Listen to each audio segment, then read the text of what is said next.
You had a chance already in your life to stand at the lectern on the podium in Canton and present your dad with his enshrinement in the Hall of Fame. You were 12.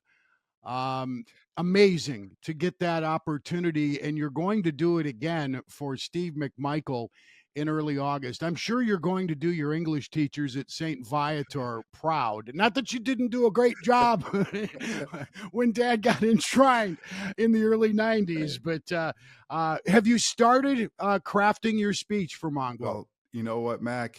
That was a long time ago. I had a lot more hair back then too.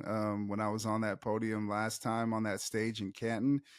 Yes, I've already started, but it's a little bit different than back in the '90s. It's not in front anymore, where you're on stage saying your speech and having it written. It is taped these days. So now I have the NFL Network is coming, or I should say NFL Films, who is coming to my house, and they are going to sit down with questions that they've already sent to me, and I got to kind of answer those questions, and then they kind of piece it together with Mongo's video and stuff that I talk about, and then that plays over the on TV, and then also on the TVs that are in the screens that are in Canton as well. So it's a little bit different this time around at 43, that how I'm doing this, but I'm actually recording everything this coming Friday. And so I'm looking forward to it. So I've been going back and forth through every single thing that I have on Mongo, and it's hard because it's not a lot of questions and a lot of stuff that's on the surface, and it's a lot that's probably going to be emotional for me to kind of just talk about. And some of it dives into, and the questions, Mac, don't ask me this, but I got to find a way to work it in.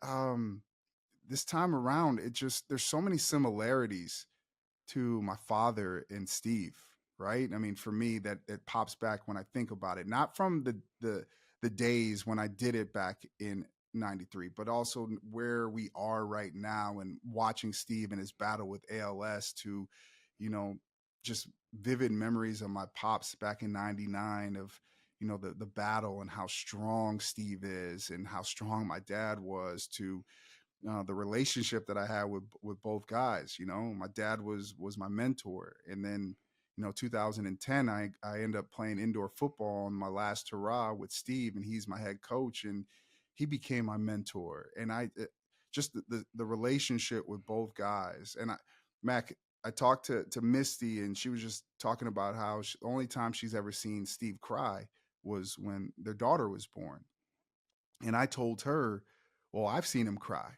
And she was like, when? I'm like, yeah, when I pulled my hamstring in 2010 in the playoffs in Sioux Falls, South Dakota. And he knew, and I looked at him, I'll never forget. Like, I just told him, like, I think this is it.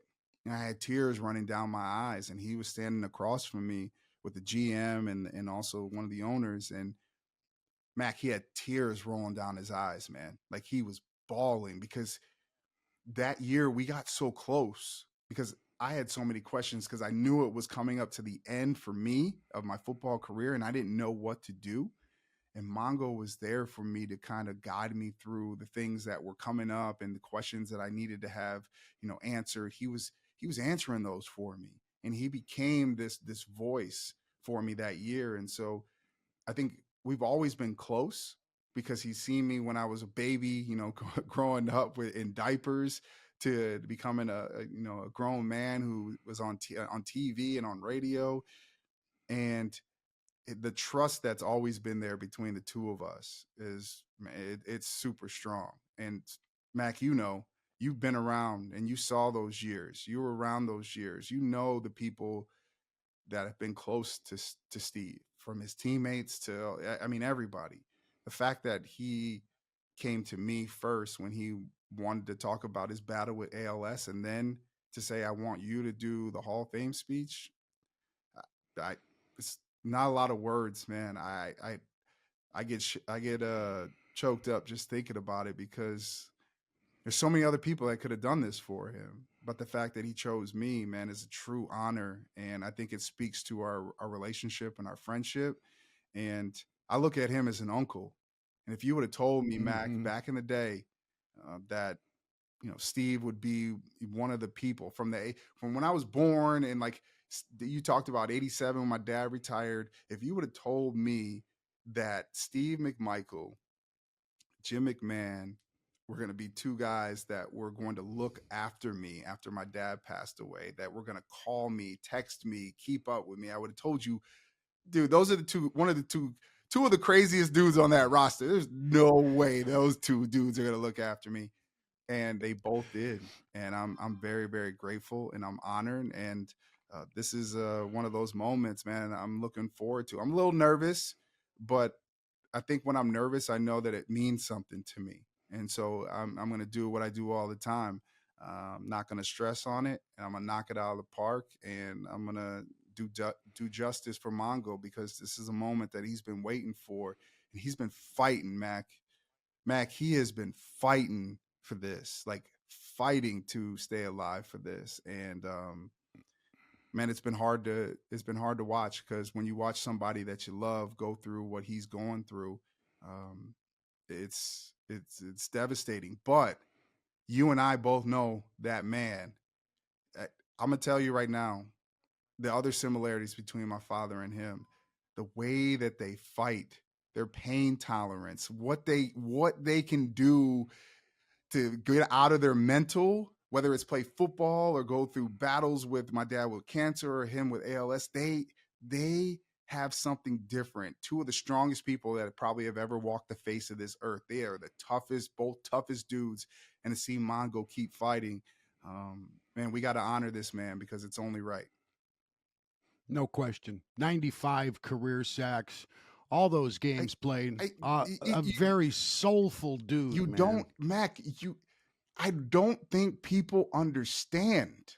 Like, they don't understand. This man he did the dirty work for years here in Chicago. Dirty work. I mean, didn't get a lot of the pub. His stats at the end, when you look at his stats, then you go, holy cow. I think at the end, it's like you step back and you look at his career, you're like, yes, this man deserves to be in the Hall of Fame. But during the process, I mean, he opened the door for a lot of people to get their gold jackets. I mean, you look at Mhm. Hampton, you look at Dent, like unbelievable talents, man. Like, dudes are unreal. But what Mongo did in the middle, and not only just create havoc and open up doors for those guys on the outside and linebackers to run through, he also was getting sacks. Like, he revolutionized that position of, like, not just being this big stuffer and trying to figure out how to eat up two guys. He was doing that and getting over and then going and getting quarterbacks. Like, this man is an unbelievable talent, and I don't. It's hard because now I feel like that's the one thing that he's getting the credit that he deserves. But when you turn on the film and you watch him play, it's undeniable that this man is a Hall of Famer, man. Like, it's crazy. And so for a kid that grew up not loving the game of football, and then now covering the game of football and truly loving it, because I've had to go through the whole entire process of playing and covering it. Yeah, you don't see guys like him come around that often. And the fact is that isn't it crazy when you look at somebody's life and how they got to where they got to? I mean, New England drafted him in third round. They were like, after a year, we we we don't like this guy.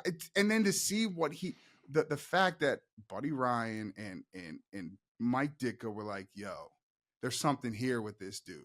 Like, we're gonna figure it out. And his style of play for that 46 defense was exactly what they needed. Like, they needed Mhm. him he was one of the biggest cogs in that wheel when it comes to the success that they had on that defense, man. And so, uh, the he, much respect to Steve, and I'm honored to be able to do this, because he deserves to be in the Hall of Fame amongst all the greats.